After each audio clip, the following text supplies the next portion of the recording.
RAS current affair MCQs programme में एक बार फिर से आपका स्वागत है। इस एपिसोड में हम करंट अफेयर्स को एमसीक्यूज के माध्यम से देखेंगे जो आपकी आरएएस परीक्षा के लिए बेहद महत्वपूर्ण है। तो चलिए शुरुआत करते हैं पिछले अभ्यास प्रश्न से।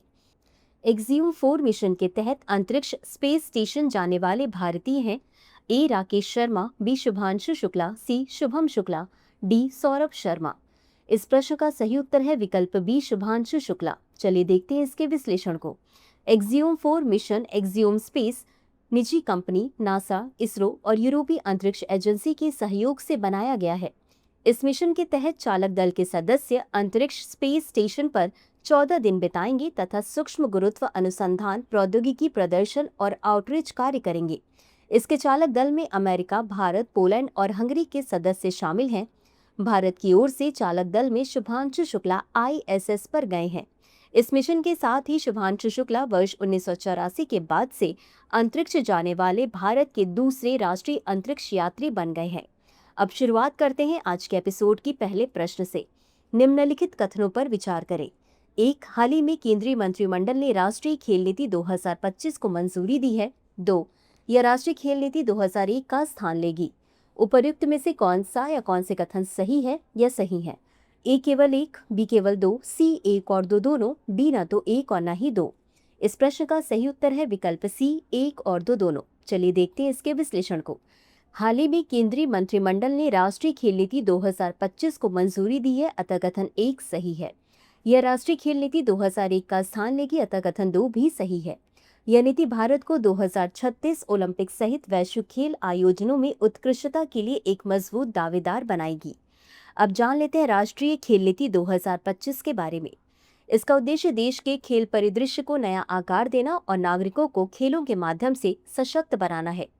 वहीं इसके तहत नीति आयोग केंद्रीय मंत्रालयों, राज्य सरकारों, राष्ट्रीय खेल महासंघों, खिलाड़ियों, विशेषज्ञों और सार्वजनिक हितधारकों के साथ व्यापक परामर्श के बाद तैयार की गई है।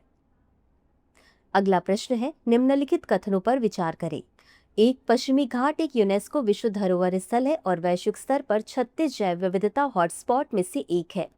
2, यह उत्तर में नर्मदा नदी से लेकर भारत के दक्षिणी छोर कन्याकुमारी तक फैला हुआ है। उपर्युक्त में से कौन सा या कौन से कथन सही है या सही है?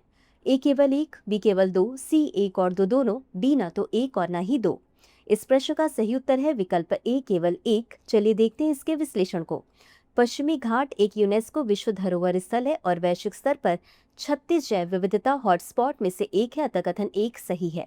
यह उत्तर में तापी नदी से लेकर भारत के दक्षिणी छोर कन्याकुमारी तक फैला हुआ है, अतः कथन 2 सही नहीं है। अब जान लेते हैं पश्चिमी घाट के बारे में।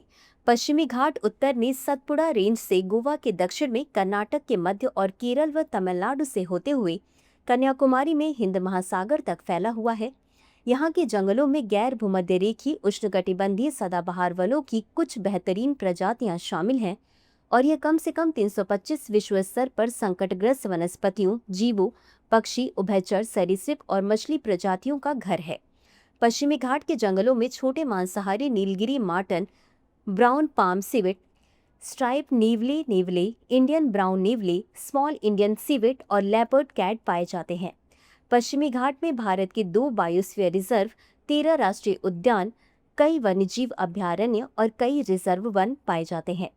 अगला प्रश्न है, स्लॉथ बियर की आईयूसीएन रेड लिस्ट स्थिति क्या है? ए संकटग्रस्त, बी संवेदनशील, सी निकट संकटग्रस्त, डी कम चिंताजनक। इस प्रश्न का सही उत्तर है विकल्प बी संवेदनशील। चलिए देखते हैं इसके विश्लेषण को।